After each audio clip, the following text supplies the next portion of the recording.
اعوذ باللہ من الشیطان الرجیم، بسم اللہ الرحمن الرحیم۔ اس سے پہلے ہم نے ایک ویڈیو ایسی بنائی تھی کہ جس میں ہم نے بتایا تھا کہ وہ شخص کہ جو کھڑا نہیں ہو سکتا، اگر وہ کرسی پر نماز پڑھنا چاہے تو کس طرح سے نماز پڑھے گا۔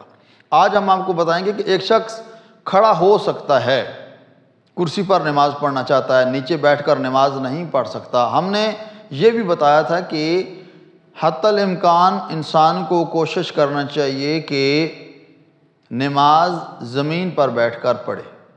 اگر گھٹنے کا مریض ہے یا درد وغیرہ ہیں ٹانگوں میں، نیچے نہیں بیٹھ سکتا تو وہ کرسی پر نماز پڑھے گا۔ اگر ایک شخص کھڑا ہو سکتا ہے اور کرسی پر نماز پڑھنا چاہتا ہے تو وہ کس طرح سے نماز پڑھے گا، چونکہ وہ رکوع و سجود نہیں کر سکتا۔ کھڑا ہو سکتا ہے لیکن رکوع بھی نہیں کر سکتا تو وہ کس طرح سے نماز پڑھے گا۔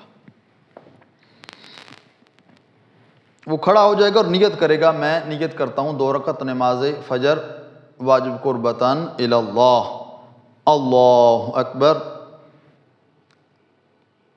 چونکہ وہ کھڑا ہو سکتا ہے اور سورہ الحمد پڑھے گا، اس کے بعد دوسری سورہ مثلا قل هو اللہ احد وہ پڑھے گا۔ دونوں سورہ پڑھنے کے بعد وہ چونکہ رکوع نہیں کر سکتا تو وہ بیٹھ جائے گا، بیٹھ کر رکوع کرے گا، اللہ اکبر۔ یہ اس کا رکوع کا طریقہ ہوگا، کیونکہ کھڑا ہو سکتا ہے اور رکوع کھڑے ہو کر نہیں کر سکتا۔ اس طرح سے وہ رکوع کرے گا، سمع اللہ لمن حمدہ، اللہ اکبر، پھر سجدہ کرے گا، ایک سجدہ کرے گا، پھر اسی طرح اللہ اکبر، دوسرا سجدہ کرے گا، اللہ اکبر،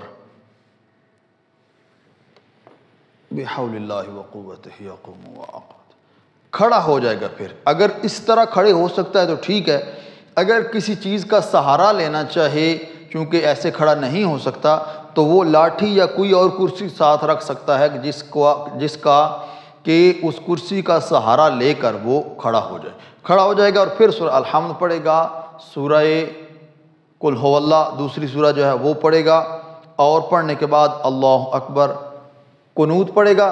قنوت پڑھنے کے بعد بیٹھ کر رکوع کرے گا، اللہ اکبر، سبحان ربی العظیم وبحمدہ، اللہم صلی علی محمد وآل محمد۔ اس کے بعد 2 سجدے کرے گا، ایک سجدہ کیا اس نے، اللہ اکبر، اللہ اکبر، دوسرا سجدہ کیا اور پھر بیٹھ کر اشہد ان لا الہ الا اللہ وحدہ لا شریک لہ واشہد ان محمدا عبدہ ورسولہ، اس طرح سے 3 سلام پڑھ کر اپنی نماز کو مکمل کرے گا۔ یہ اس شخص کے لیے ہے جو کھڑا ہو سکتا ہے لیکن رکوع و سجود نہیں کر سکتا۔ اچھا، اگر ایک شخص کھڑا بھی ہو سکتا ہے اور ساتھ رکوع بھی کر سکتا ہے تو پھر رکوع بھی اس نے کھڑے ہو کر ہی کرنا ہے۔